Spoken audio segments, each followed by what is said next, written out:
Well, it's interesting and it's kind of satisfying in a way.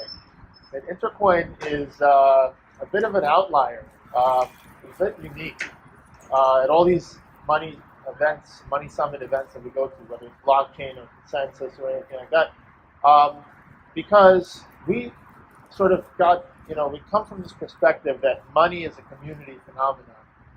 What is the value of a coin to you, right? As a currency, as a medium of exchange, right? The value would be that someone else will take it when you need to actually buy something. And what does that mean, right? If you're in a community where everyone accepts a certain currency, it's valuable in that community, right? If I have Japanese yen, but I'm in New York or I'm here in California, it's not necessarily as valuable as if I was in Japan. So that whole thing is a network effect. And that's the same thing you actually observe with Facebook, with Twitter, with sort of, well, not as much Twitter, but network effect essentially means when only one or two people are using a product, it's not really that valuable. But if all of Harvard is on Facebook, right, then you could see what your fellow students are doing, maybe professors, you could see what's going on. It becomes much more valuable. And to do that, it doesn't have to saturate the entire planet, right? It doesn't have to be accepted in the whole world. You don't even maybe necessarily want to know what people are doing across the world unless you personally know them. But if it's your local community and everyone is on a certain thing, then that's valuable. We also recognize that there's been a revolution in payments, and it hasn't really been in crypto until recently. And so that revolution hasn't really been covered in the crypto publications as much. That revolution is social networks adding payment layer on top of the social. So the biggest example that we all know is WeChat in China, right? WeChat is a chat application. It started adding more social features as people were socializing. Then it added red envelopes one day, and everybody loved it. Then it added payments. And now it's used instead of cash in so many places in China. You can buy stuff with it, you can pay a restaurant, you can pay your barber with it, okay? Look at that, it replaced cash. How did it do it so quickly? In the span of a few years. Because it was built on an existing social network. There was a payment layer on top. If you look in the last 3 years, you've got Facebook Messenger adding payments, real payments with real money, not Facebook credits. Peer-to-peer payment. You've got Gmail, which is a social network with email, adding a way to send money by email. Then we've got iMessage. Apple just released, iMessage 11 and iOS 11, and they have a way now to pay. If you look at that bottom bar, it's pretty prominent. They would like to integrate with Apple Pay and all that stuff. What's happening is social networks, which already have a network effect, are adding a payment layer. And none of these things are crypto. So this year and last year, two huge ICOs have taken place, which is Kick Messenger, right? A $700 million valuation, I believe. Why? Because they were able to show that they have all these users. And if they have the users, right, then there's going to be some uptake and some adoption of the payment of the tokens. And of course, the big one this year is Telegram. I think Telegram is almost like the new Facebook, potentially. It's where all the people from the crypto world come and they socialize. It's just about chat. But if you add payments to it, right, there's a huge opportunity now. How many hundreds of millions of people, right? That growth plus the adoption equals a lot. So I think Intercoin is also cool because my previous startup was focused on building social networks for communities, Cubix. And that's doing well. Cubix apps have been downloaded over 5 million times, at this point 6 million, in 110 countries. So they're around the world. If we add a payment layer on top of that, right, then communities will be able to add their own payment layer and their own currency.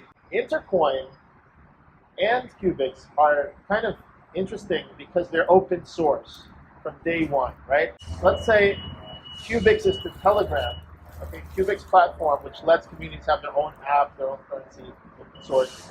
It's the Telegram as WordPress, which you can make your own blog, is to Blogger.com or Facebook Messenger, right? In other words, we give away our backend software, and that's not the point, right? The point is that even if you have a backend software that we built, that's not the business model. The business model is essentially helping communities and local commerce happen. With Intercoin, the business model is that vendors will want to be able to cash out, cash in and out of the local economy. And they need that confidence. And Intercoin acts as that bridge layer and that digital gold. In many ways, we're very different than in our thinking than many of these projects. And we're finding that it's a fresh and unique thing that people haven't heard before. I would say Bancor. I just spoke to someone who is a partner of Bancor. Has the same mentality and vision. We've taken a year to build in our social networking technology and really architect what it means for communities to have their own currency, because that's not an easy technology problem. One last thing I want to say. Every project has its technological hurdles, right? Some just use Ethereum and they just use ERC20 tokens. We'd like to see and facilitate a world where communities can just launch an ICO or micropayments services, or just their own economy, right?